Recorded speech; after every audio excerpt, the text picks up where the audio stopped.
What's going on, everybody? Sorry for the technical difficulty, but we are back. Not sure exactly what happened there, but Dion was about to give us the greatest point that he's ever made in the history of Rental Apocalypse. So, Dion, now the pressure's on. You better bring the heat, my man. I like how the technical glitch gives a cliffhanger. Like I'm literally, oh, here's the two things I want to think about. Over. And you can become rich if you do these. Yeah, right. Which is funny. I actually have some videos that I end that way. I go, hey, I thought of this ballad that I'm going to end this video with. And as soon as I pull out the guitar, it goes to black. So my thought that I was having was, if one of us and people watching that, you know, the not average person thought somebody was going to pay our rent next month, we would think, I'm going to save that amount. Sure. The average person right now, if somebody said, we're going to pay November's rent, would think Christmas is going to be better. Yes. And that's what's been happening with some of your tenants since they started the program. Yes. But to be fair, that's what we should expect. Yes. The average person is a renter. The average person that gets free rent isn't going to continue to save that money. Right. They're going to think, I'm going to ride this out as long as it's good. Because to quote Homer Simpson, if something seems too good to be true, jump on it before it goes away. Right. Which is in line with, don't let this be a big part of your portfolio. Correct. The smaller the portfolio, the smaller the amount that it should be. Agreed. Yeah, this was, and that's a really good lesson. For me, it was, had I had it to do all over again. So I'm excited about the fact that we were able to help, you know, kind of those 11 people. I was excited about that. They were, over the course of the growth of my portfolio, they were 11%, you know, because we were below 100 units and above 100 units, all while we had these tenants. So they were about 11% of my portfolio as a kind of a rounding number. They were 80% of my phone calls over the last 12 months. 80% of my phone calls were those 11 tenants. So I think that we're big on analytics. We're big on looking at the numbers and trying to figure out what that tells us. Here's what that tells me. Really high maintenance. They needed lots of things. And they were in the same buildings as other tenants that we haven't heard from. And it was always very trivial. I think one time it was a real thing. And then the rest of it was bickering with neighbors or bickering with a tenant upstairs or on the side or fill in the blanks. They're bickering about a parking spot. It was a lot of noise, quite frankly. And so what's really great about the program is we were able to help those 11 people. What's sad about the program is that we're probably only going to be keeping 4 of those tenants, maybe 5. Right now we are 0 for, so we had 2 tenants that finished their program. Both of them DQ'd. They didn't pay rent the first month and they didn't pay rent thereafter, and they've both been evicted. We have another 2 that have already told us that they're not going to pay, that they haven't paid November. They don't know that they can pay November. And then that leaves us the remaining 7, 5 of which have been in communication with us and working through it, but they're not going to expire in November. They don't expire till the end of December. And so actually those 5 people we're going to renew. And then the other 2 we haven't been able to get in contact with. And they don't expire in November. They expire later on. So it's going to be an interesting thing, but I think that there's going to be turnover of units. I think the challenge though is that we will have to go through that process. That's obviously going to gum up the courts. The hope is that we can do something and resolve it amicably, but they're not going to be able to go from a 10-month runway of having $25,000 of rent paid for them for free to now you owe rent in 10 days. I mean, it's going to be, it was a hard conversation, you know, but it's a conversation that I have to have because my mortgage isn't going away on the 1st. So while we're talking rent apocalypse, 2 things that are going to happen. First, before rents go down, because everybody's going to be saying rents are coming down because wish list pricing is coming down. Sure. Still up over what it was last year, but coming down from what people thought they could get. Sure. Before rents decrease, before a lease renewal goes down, before somebody takes rents below area average, before it actually sees a drop, we will see rent concessions. It doesn't happen the way an investor thinks when we first start out. We think, I only have 1 or 2 units. If I can't get somebody in there, I'll just lower the rent until I find a tenant. if you have several rentals and you have tenants in place paying a certain amount, you generally don't do a lower amount. What an experienced landlord will do is offer half a month for free, moving truck rental for free, a full month's rent for free, because a higher rent later in this year means consistent income for the rest of the year, and a small increase next year is better than trying to increase a reduced amount now. And the second thing we're going to see, better quality of applicants as far as credit score and debt to income goes, and income goes for the people who actually check that stuff. Because right now people are being priced out of being home buyers, which is going to turn people who could have bought a house but were waiting for the crash into continued renting. Yep. With good credit scores, but can't qualify because prices and rates outprice them. So those people now become renters. So you're going to see more demand. We're not going to see rents go down. You could see rents come down in a specific area if the one or two economic drivers for that area go away. Or if it's been a high density area where people live because that's where the work was and now you can work remotely, we could see a softening there. But I look forward to what's happening with rents in the next year. Sure. I like to invest like I expect a 50% rent reduction, even though since we've started tracking the data, we've never seen rents go down. Right. Not even from 2008. In 2009 and 10, rents went up because there was more demand for rentals. That's true. Yeah, I think that it's frustrating because I think that the program wasn't really well managed. I know that's going to be shocking to many people that a government program wasn't really well managed. But I think that the challenge remains, and now it's going to become another part of the government, the judicial system. I think it's going to become a problem because one of the things that we've actually done, we begged, we pleaded, we dropped off notices, we dropped off the actual application, we forwarded it to them in text messages, we forwarded it to them in email. We would call the agency and say, please make sure you email and call their caseworker. Please make sure you email and call those people. We did everything we possibly could to get those folks recertified. And even though the program might be ending in, end of December or January, that gives people still 60 or 90 days to make an adjustment. And if we need to move them out of that unit into a less expensive one, these are all things that we wanted to try and do for these folks. The problem is that it looks like this is going to be another government program that doesn't work out. And it was meant with the best of intentions. And we all know what road that paves is the road to hell is paved with good intentions. And so I think that I'm saddened by it because I wanted it to be better for those folks. But at the end of the day, I can't take zero for the unit. And I have other people behind them that want that unit very badly that can't find a place and they really want to move in. And so I'm encouraged that people are going to get these units and be really excited. I'm saddened by the fact that we pulled every resource that we possibly could, whether it was, is there emergency for emergency programs? Like that's what we're really talking about here. It was an emergency program. It was always temporary. It was never going to go away. The idea was it was for emergencies. The problem is that emergency is largely over, as is the funding. And so what we're trying to do is work with folks with other avenues where they might be able to get some assistance. Certainly we're trying to work with them from a rent perspective as far as dollars go. But at the end of the day, much like you say, Dion, which is I just on its surface, I'd love to let you pay late. But if I only give you 3 weeks to pay for next month instead of the full 4 weeks, I'm just setting you up for failure. And much the same thing here. I don't want to set people up for failure, but I've literally had these tenants say to me, well, what? So you're just going to throw me out in the middle of winter? It's not the goal. The goal is to just have you pay your rent. If you pay your rent, then we don't have to go through that process. But if you can't pay your rent, what's my other option? I need to get a paying tenant in there. And I need to make sure that the next person in line gets a shot at that place. I understand that some people might think that's cold-hearted, but these are the tough conversations that you might have to have as a landlord when you're trying to help people get on that next rung. At the end of the day, what I learned from this process was government's still government.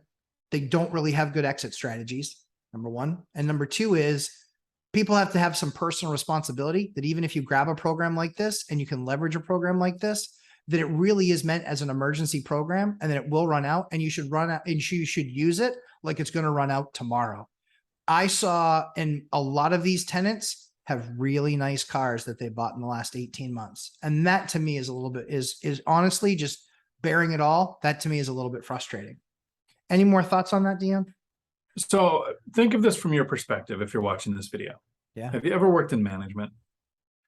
If you're trying to find employees and no one's applying, and for the last year or so, a lot of the jobs that did get posted, you'd have application ghosting.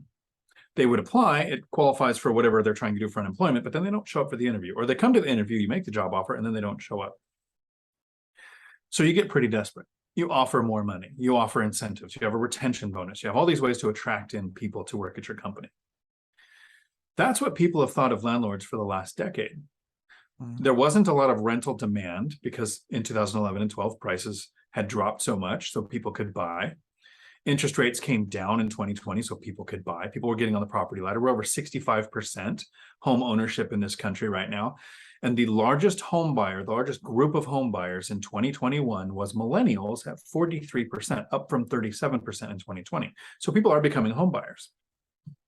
So what we've had is landlords slowly raising the rent for a decade. And then in the last 2 years, rents went up so much that now is the first time renters are going to be educated on a shift in landlord perception. For the last 10 years, and I would say this myself, the most expensive thing for a landlord is tenant turnover.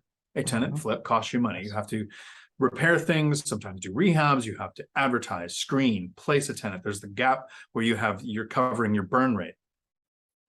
But how many owners right now have a tenant in place where you don't want to raise the rent? Even the binder strategy is only going to get you $300 or $400 a month increase. But if that tenant moves out, your new rent is, here's the quick numbers. Bought a duplex in May of 2021. Tenants were paying 11 something. Binder strategy, both sides go to 1460 plus utilities, right? So there's a $300 and something increase at tenant's request. Happy. July of this year, tenant moves out, purchases a house. Same size unit, same area, listed for 2,000, dozens of applicants. Yeah. Owners are looking forward to tenant turnover. So a tenant that 5 years ago would say, work with me because you don't want a tenant turnover. The landlord would say, sure, let's do that. Let's figure out a way. Now landlords are sitting back going, wow, the best financial thing that can happen to me is if you move out. Even if I have to go through a 2 or 3 month eviction, my return on investment is going to be better with a new tenant than keeping the tenant that we have now. Like you said, to literally quote you, rental apocalypse is happening for renters, not owners. Right. Yeah, I mean, I think you sum it up beautifully. I mean, at the end of the day, it's going to be a really tough thing for everybody. You know, as landlords, I mean, we do this YouTube thing to help people, help other landlords and deal with the things that, you know, make sure that they understand from our perspective, these are what we are going through, because we want to give them an understanding that it's not happening to just them. We want to show them, you know, and give them a resource where we're saying based on our state rules and laws, this is how we're handling it. And I think at the end of the day, again, I think it's, you know, it was a little bit of false hope. I think that the experiment failed. And I think while I saw this program, I saw the beginning of it. I saw how it was funded. I saw how it was managed. I saw how it was administered. And the more that I learned, the worse it got. Because it wasn't, in the very beginning, it was about helping people in desperation. And then it became a government program that we were spending to put people in units that, quite frankly, we're never going to be able to maintain them. And that's one of the things that I now appreciate more about the other services, like Section 8 housing and also welfare. The thing that I appreciate more about those services is they actually talk about sustainability. They actually talk about the fact that we are going to require this much of your income to pay this, and we're going to pay this much. And I really respect that because I think that makes those programs at least more realistic. I think the challenge remains that it's going to be interesting to see how this unfolds. But sadly, we're 0 for. We are 0 for 4 on people that their stuff expired. We are 0 for 4 on them paying even the first month's rent. And I would look to leadership of those programs and say, was that the goal? Was that your intent? Why was that not ever accounted for? So I think sadly, it is going to cost landlords money, no doubt, but it's absolutely, is there a bug there? There's a bird. So, And you know when a bird runs into your window once, this thing's like hitting it over and over and over. It really wants in. so to finish, I would just say I'm saddened by how this thing is going to turn out. It's going to be an agonizing process. If you're a small landlord, buckle up. Make sure that when you're working on doing the eviction, if that's where it ends up, make sure that your ducks in a row. Try to negotiate something with the tenants that gives them more time to actually move on and get to another place. They have time to make an arrangement. Try and do that. Try and do a heavy-handed eviction. But if they're not giving you any option, then sadly, heavy-handed is the only way to go. Because if it's going to come between you being able to stay and my being able to pay my mortgage to make sure that other people in the building can stay, I think we all know what choice I have to make, not just want to make. Dan, any other thoughts on this before we close? So the thoughts I have to land the plane on this subject is hopefully people differentiate the difference between Section 8 and the emergency housing voucher program. Absolutely. Because a lot of people associate Section 8 with low-income housing, and that's not what it is. The emergency housing program is to handle somebody who was in a bad situation, technically, supposedly because of COVID, who wasn't used to getting their rent paid, who could still be working, could have changed jobs, doesn't know what their finances are going to look like in a few months and isn't ready for the program to go away. Whereas Section 8 isn't low-income housing, it's fixed income housing, usually with a long waiting list to get on the program. One of the reasons why I like to have Section 8 tenants is because I've never had a problem with any of them. There is an agency that we can call if there's an issue with the tenant. The tenant knows that if they lose this program, like this emergency program, when it goes away, it just goes away. Tenants don't care. It's going to be gone. But the housing voucher program will still exist. And in my state, it has a 5-year wait list to get back on it. And if you go through an eviction, you could be banned for life. Yes. So they have a benefit that they can lose. So I like the program. The caution is I don't let more than 1/3 of my portfolio be with any type of program. So I do 1/3 military, 1/3 Section 8, 1/3 working or retired. So that if something like the housing voucher program were to become the Social Security program and run out of funding all of a sudden and go away, it's not going to impact my entire portfolio. So if you have 1 or 2 rentals, you might not want that program. As you get 3 or 4 having 1 rental that way, so that it's a smaller portfolio percentage of your portfolio so that you're not impacted by a shift or change, because who knows what's going to happen with politics in the future. But I do know people are going to need a place to live. Diversify your property types, but keep these two separate in your mind. An emergency program with planned obsolescence where it was going to go away is very different than a housing voucher program that's been around for decades. And likely and factually is only growing. It's grown. I think it grew 10% in 2020. I think it grew 15% in 2021. So, or I might have those years mixed up, but it's going to grow and it's going to continue to grow. And I think that diversification is a wonderful thing, not only for the landlord, but I think it's also important that as landlords that we put units into the system, to really help people graduate, because people do get off of that program and then onto free market rents. And I want to we like seeing people buy homes that are renters. They're just like, oh, I thought you were going to be mad. No, I'm not mad at all. I'm thrilled. This is awesome. You did exactly what I hoped you were going to do.